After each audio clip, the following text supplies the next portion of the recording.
It's the Thursday drivers' press conference from Austin, Texas. Lewis, 5-time US Grand Prix winner, 3-time Formula One world champion. Although you stand on the threshold of your 4th Drivers' World Championship this weekend, there was such a tension throughout the season up to September, but there's much less tension now from your point of view approaching the races. Nothing's changed for me, man. Everything's exactly the same as it was going into the last race, into the second half of the season. It's exactly the same mentally for me.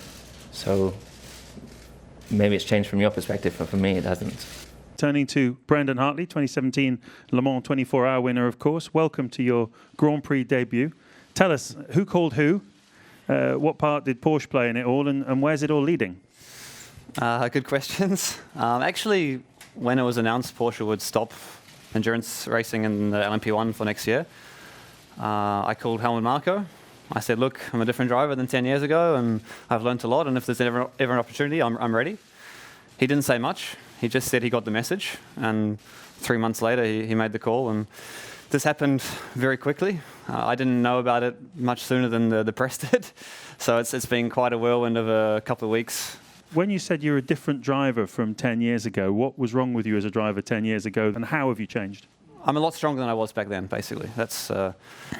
I wasn't ready at 18 years old. I like to think I'm ready now. I'm not very prepared for this weekend. I haven't driven a car and haven't driven a single-seater since 2012.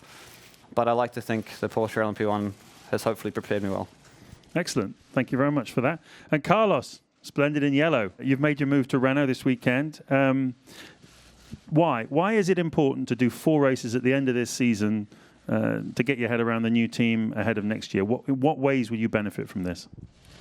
Well, I think first of all, 2018 cars will be an evolution of this year, no? So every input I can have regarding this year's car, every feeling I can get from every single area of the car, I'm sure it will help me for next year. On top of that, it's always better to meet engineers, PR people, team bosses, or start working along together with all of them 4 races earlier. That gives us a bit of an advantage, I think, for 2018 rather than going straight into winter testing in 2018. Marcus, turning to you, the seats are filling up now for 2018. Are you comfortable with the position you're in, and do you have any guarantees about next season?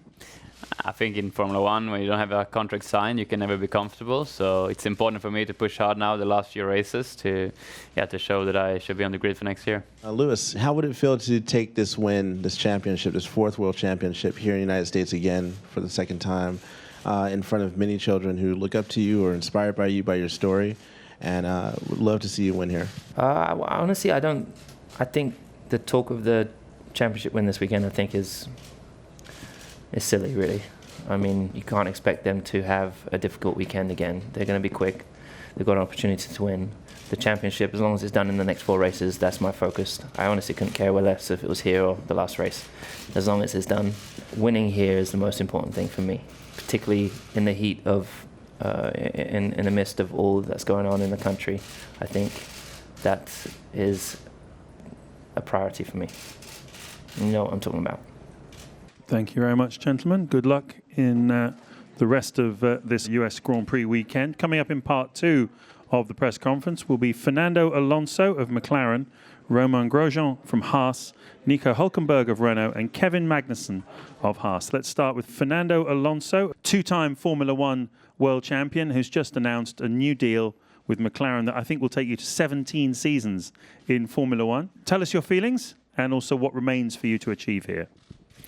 Well, the feelings are great. Obviously, it's a good day for me. Announcing, next year I will be back here with McLaren, and obviously happy and proud to continue this relationship. Has been 3 difficult seasons for us. We are not as competitive as we wanted, and now I think it's time to change this situation, and hopefully next year to be back on the positions that McLaren belongs, and hopefully give us something to our fans that they kept supporting us in the last 3 years, and that will be the main theme for next year. And as I said, happy to arrive to this agreement at the end.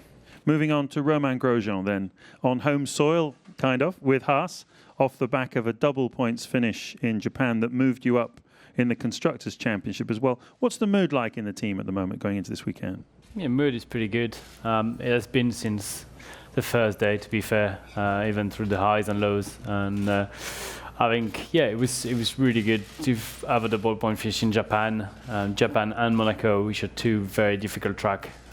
So shows the team is doing great progress. You know, it's only the second year of the team, and we're fighting with Renault, Torosso, Williams in the Constructor Championship, and they've been team that are here for a very long time. So you can be very proud of that. Okay, thank you. And Kevin, coming to you. 4 points finishes in 2017 with a best of 7th. How would you sum up the season so far in terms of your own satisfaction?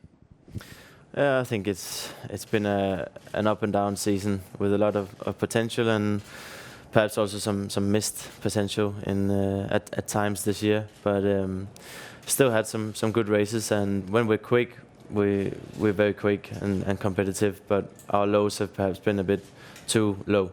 So that's something to work on for next year: consistency and getting the car more regularly at its best. Nico, coming to you, a new teammate in Carlos, obviously this weekend and going forward.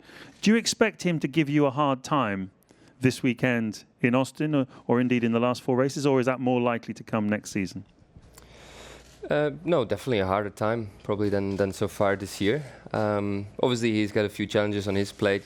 Changing team right at the back end of the season is not the easiest situation. A lot of new things that he has to get used to, car, team, people. But I'm sure he'll be on a decent level straight away. Look forward to work alongside him. Obviously, 4 important, intense races now ahead of us.